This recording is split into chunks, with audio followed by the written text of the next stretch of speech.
আমি উপস্থিত রয়েছি হোদলসে, আর আমার সঙ্গে যিনি আছেন তাকে পরিচয় করিয়ে দেওয়ার তো কোনো প্রয়োজন আমি মনে করি না, তাও আমার দায়িত্ব আপনাদের পরিচয় করিয়ে দেওয়ার, তাই করিয়ে দিচ্ছি। আমার সঙ্গে রয়েছে সৌরভ দা।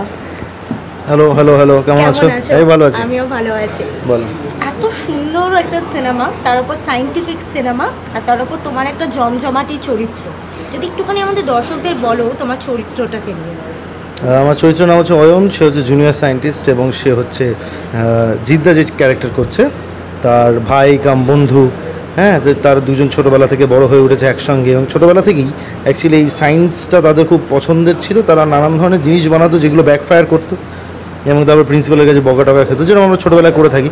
তো বাচ্চারা দুষ্টুমি করে, ওরা কিছু বানাতো আর কি, সেখান থেকে কিছু একটা হতো। তো বড় হয়ে গিয়ে আলটিমেটলি সমর সেন যে ক্যারেক্টারটার নাম যেটা জিদ্দা করছে, তার সঙ্গে আমার আর কি পুরো চরিত্রটা অ্যাজ এ প্যারালাল লিড। এবং আমার অপোজিটে দেবচন্দ্র মেনয় করছে, রুক্মিণী আছে জিদ্দার সঙ্গে, এবং আরও নানান ধরনের তাবর অভিনেতারা আছে। এবং আমরা একটা রোবট বানাই, যেটা অ্যাকচুয়ালি আমরা দেখছি সর্বত্রই যে রুক্মিণীর একটা ডাবল ভার্সন তৈরি হয় যার নাম হচ্ছে নিশা। এবং সেইটা বানানোর পর থেকেই নানান ধরনের কেস হতে শুরু করে, হ্যাঁ, মজার বিষয় হতে শুরু করে, হ্যাঁ। এবং সেইটা নিয়েই অ্যাকচুয়ালি হাউ দ্য ফিল্ম আনফোল্ডস। তোমার মানে চরিত্রটা তো পুরোটাই বন্ধুত্বপূর্ণ একটা চরিত্র, তো তোমার জীবনে এমন কোনো বন্ধু আছে ছোটোবেলা থেকে, সুখ দুঃখ, ক্রাইম পার্টনার, মানে এই যে এক্সপেরিমেন্টগুলো যেগুলো করা হয় সব কিছুতে সঙ্গ দিত, সে বন্ধুটাকে নিয়ে যদি কিছু বলতে চাও? আমার একটা বন্ধু মানে থিয়েটারের সময় থেকে একজন হয়েছিল, যেই অ্যাকচুয়ালি এখন সবার থেকে পুরনো বন্ধু, কিংশুক ওর নাম। He is a photographer at this point of time, এবং ও হচ্ছে আমার ওই ক্রাইম পার্টনার বেসিক্যালি। যত ধরনের দুষ্টুমি কাজ তার সঙ্গেই, হ্যাঁ, এবং যত ধরনের ভালো কাজ অ্যাকচুয়ালি থিয়েটারের সময় সব কিছু ওর সঙ্গেই। তো সেক্ষেত্রে he is constant, he is there. সবসময় টেক্সট হয়তো হয় না, হ্যাঁ, আমিও ব্যস্ত থাকি, ওর লাইফ নিয়ে ব্যস্ত থাকি, কিন্তু যখন দেখা হয় সেই যেখানে ছাড়া হয়েছে সেখান থেকেই শুরু হয়। তো সব থেকে বড় কথা এই সিনেমাটার নাম, সেটা হচ্ছে বুমবারাং। ইয়াস, এই বুমবারাঙে মানে একটা কর্মার তো একটা ব্যাপার থাকে। তো তোমার জীবনে একটা বুমবারাঙে কোনো মুহূর্ত রয়েছে যে কেউ তোমার সাথে বাজে করেছে বা তুমি কারুর ভালো করেছো, সেটা বুমবারাং হয়ে তোমার কাছে এসেছে? আমার সঙ্গে হয়নি, আমার সঙ্গে যে করেছে তার সঙ্গে হয়েছে, that I have seen and I am seeing that. তো সেক্ষেত্রে আমি খুবই বিশ্বাসী বুমেরাং বা কর্মা, অ্যাকচুয়ালি কর্মাতে আমি খুবই বিশ্বাসী। সো আই ফিল যে যেটা করে সেটা এই জীবৎকালেই সেটা ফেরত পায়। সেটা ভালো হলে ভালো জিনিস, আর খারাপ হলে খারাপ জিনিস। তো এই সিনেমাটা তো এত মানে জিদ্দা ছিল, রুক্মিণী ছিল, আরও অনেকেই তোমার সঙ্গে ছিল, তো গোটা মানে শুটিংয়ের এক্সপিরিয়েন্সটা কীরকম তোমার রইলো? খুবই ভালো অ্যাকচুয়ালি। অ্যান্ড সত্যি কথা বলতে এরকম একটা সাবজেক্ট নিয়ে কাজ খুবই নিষ্ঠার সঙ্গে সবাই করেছে। সে starting from the director to the art director to the editor, the DOP, the crew, সবাই খুব মনোযোগ দিয়ে কাজটা করেছে। এবং যেহেতু এটা যেটা তুমি বললে সাইফাই, তো সেই ক্ষেত্রে অনেক টেকনিক্যালিটিস এটার সঙ্গে জড়িয়ে, তো সেই ক্ষেত্রে আরেকটু এক্সট্রা কশাসই করতে হয়েছে। তো সেই দিক থেকে তো খুবই ভালো টিম পেয়েছি, এবং আমার মনে হয় যে আমি তো যেহেতু দেখেছি এক্সিকিউশনটা খুব ভালো হয়েছে। সেটা এবার মানুষের দরবারে যখন ফেলা হবে বা দেওয়া হবে তাদেরকে, তখন তারা দেখে জানাবে যে কেমন হলো। বাট অল ইন অল আমার এক্সপিরিয়েন্স যদি তুমি আমায় জিজ্ঞেস করো, প্রচণ্ড ভালো লেগেছে জিদ্দার সঙ্গে কাজ করে। রুক্মিণীর সঙ্গে প্রথমবার কাজ করলাম, হ্যাঁ। তো সেক্ষেত্রে আমার I have a very happy experience. তো ইদানিং বাংলা ইন্ডাস্ট্রিতে আমরা যেটা দেখছি, ভিএফএক্স রিলেটেড যে সিনেমাগুলো হয় তার উপরে সবাই মোটামুটি জোর দিচ্ছে। তো এটার ফিউচার তোমার কি মনে হয় যে বাংলা ইন্ডাস্ট্রি কতটা অ্যাকসেপ্ট করতে পারবে এই ভিএফএক্স, এই মানে যে আলট্রা কারিকুলার যে এই ধরনের সায়েন্টিফিক সিনেমাগুলোকে? বাঙালি অডিয়েন্স সব কিছুই দেখে, হ্যাঁ, সব ভালো জিনিসেরই যাচ করে, এবং ভালো জিনিস হলে তারা মেনে নেয়, খারাপ জিনিস হলে মানে না। তো সেক্ষেত্রে যদি ভালো করতে পারি আমরা, তাহলে মানুষ মেনে নেবে। যদি ভালো না করতে পারি তাহলে মানুষ মানবে না।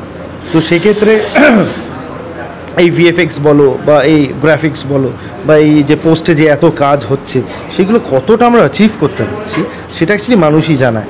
যে বাঘটা বাঘের মতো হলো, বা হাতিটা হাতির মতো হলো, বা বাইকটা বাইকের মতো হলো, সুপার বাইকের মতো হলো, তো সেগুলো তো মানুষই জানাবে। তো সেক্ষেত্রে অনেক খরচা হয়, এইগুলো তো গ্রাফিক্স প্রচণ্ড খরচা সাপেক্ষ বিষয়।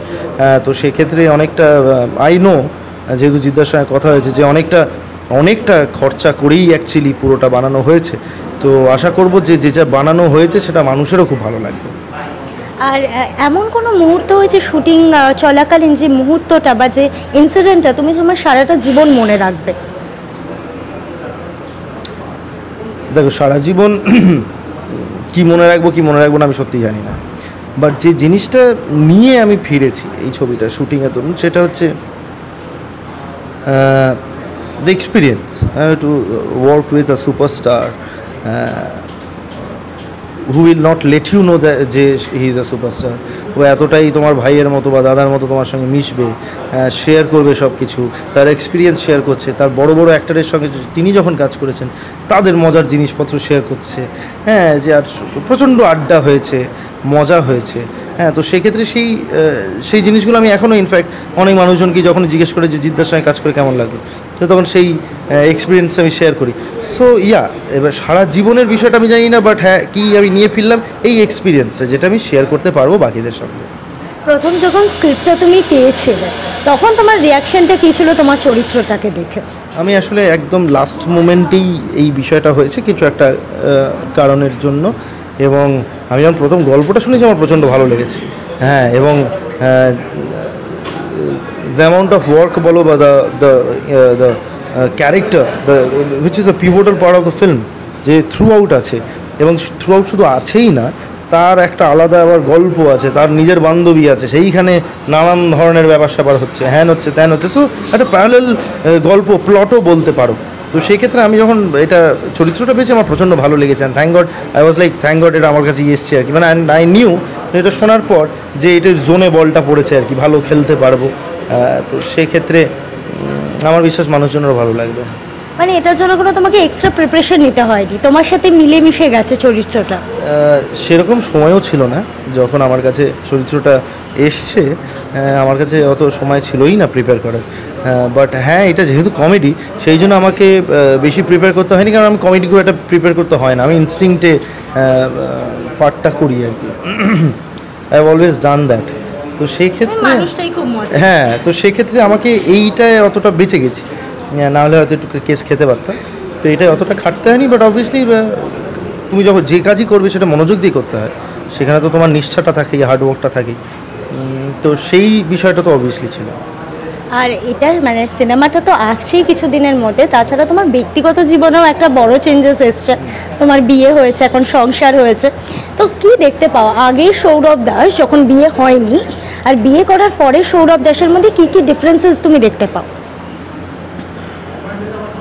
আমূল পরিবর্তন কিচ্ছু হয়নি, যেরকম ছিলাম সেই মানুষটাকেই তার ভালো লেগেছে, এবং তারপরে এই পরিণয়, এবং তারপর এখন অ্যাকচুয়ালি আমাদের একসঙ্গে লাইফ কাটানো শুরু। তো সেই ক্ষেত্রে রেসপন্সিবিলিটি ম্যাচুরিটি একটু হলেও হয়তো বেড়েছে, সেটা তো আমি বলতে পারবো না, সেটা সে বলতে পারবে, আমার সেটাই মনে হয়। তো সেক্ষেত্রে ওই চেঞ্জেসগুলো হয়তো একটুখানি হয়েছে, আরও হবে with due course of time.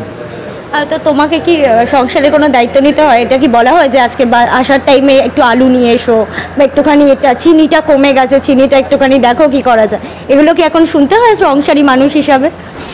না, আমি তো অনেক বছর ধরেই বাড়ির বাইরে বেরিয়ে একা থাকা, একা থেকে থিয়েটার করা, তো সেক্ষেত্রে এই জিনিসগুলো তো আমি ওয়াকি বলছিলাম, মানে এই জিনিসগুলো আমি করতাম। তো সেই জন্য আলাদা করে এখন আলু আর আলাদা কি আনবো, তখনও আলু খেতাম, এখনও আলু খাই। তো সেক্ষেত্রে আলাদা করে আলু আনতে হবে বিষয়টা হয় না। এই জিনিসগুলো আমি আই হ্যাভ ডান। আমার 17 বছর বয়সে যখন আমি আলাদা থাকা শুরু করি কাজের সূত্রে, হ্যান ত্যান ওই তখন থেকেই করি, তো এখনও করছি, অসুবিধা নেই। সো মানে এখন বলা হয় যে একটু চিনিটা এনে দাও, আর তুমি কি সেটা মানো যে চিনিটা? না, যে বলবে তাকেও তো জানতে হবে, সে জানে কিনা সেটাও তো একটা বিষয়। সেটা তো হতেই পারে যে সেটা শুধু আমিই জানি যে কী আনতে হবে।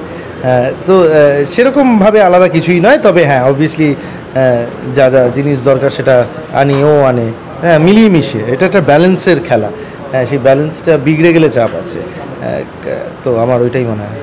এটা তো একটা রোবোটিক সিনেমা, তো তোমার কি মনে হয় যে কি রোবট তুমি যদি চাইতে, যে কীরকম রোবট তোমার চাই, যে একটা যদি রোবট তুমি বানাতে পারতে তো কীরকম একটা রোবট তুমি বানাতে?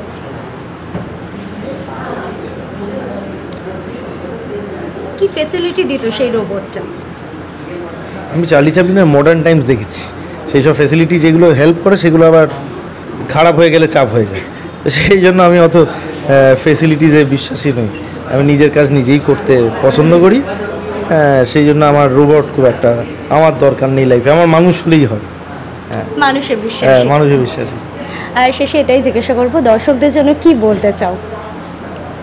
দর্শক এটাই বলবো যে 7ই জুন রিলিজ করছে বুমারাং, প্লিজ আপনারা ছবিটা দেখবেন এবং ছবিটা অবশ্যই যদি ভালো লাগে তাহলে মানুষজনকে জানাবেন, সো ছবিটা দেখবেন, দেখাবেন, এটাই বলবো।